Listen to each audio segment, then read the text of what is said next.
இறப்புகள் சொல்லழகர் டாக்டர் கபரமேஸ்வர் எழுதிய மழலை மொழித்தாள்.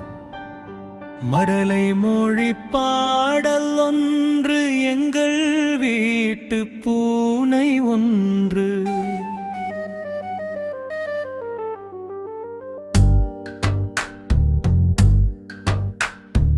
எங்கள் வீட்டு பூனை ஒன்று, புலி ஒன்று, புலியை போல் எங்கள் வீட்டில் வாழ்ந்தது.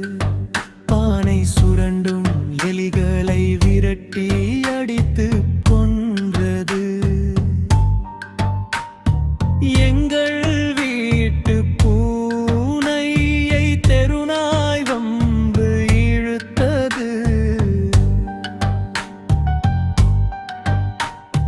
எங்கள் வீட்டு பூனைதான் புத்திசாலி பூனைதான்.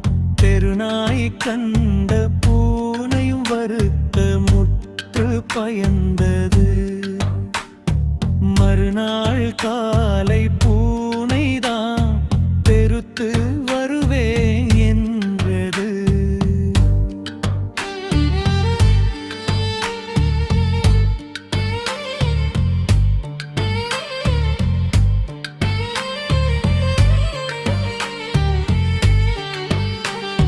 காட்டில் வாழும் புலியை தேடி பூனை அங்கு சென்றது. காட்டில் இருக்கும் புலியிடம் நாயின் கொடுமையை சொன்னது. காட்டுப் புலி தெருநாயை சண்டை போட வந்தது. வீட்டுப் பூனை நண்பனை காக்க வேண்டும் என்றது. புலியை கண்ட தெருநாயும் பூனை என்று நினைத்தது. வழியில் வந்த புலியுமே தெருநாயை கண்ணால் கண்டது. இரண்டு பேரின் கோபத்தால் சண்டை தானே மூண்டது. முரண்டுக்கார தெருநாயே, உரண்டை ஏந்தா இழுத்தாயே.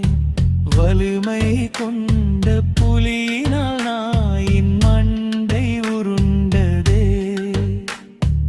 இதனை கண்ட பூனைதான் பெருதிலே சிரித்ததே.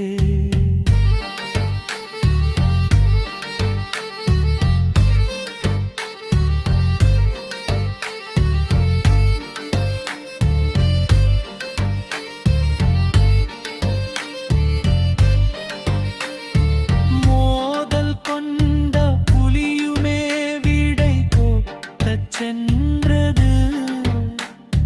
வலிமை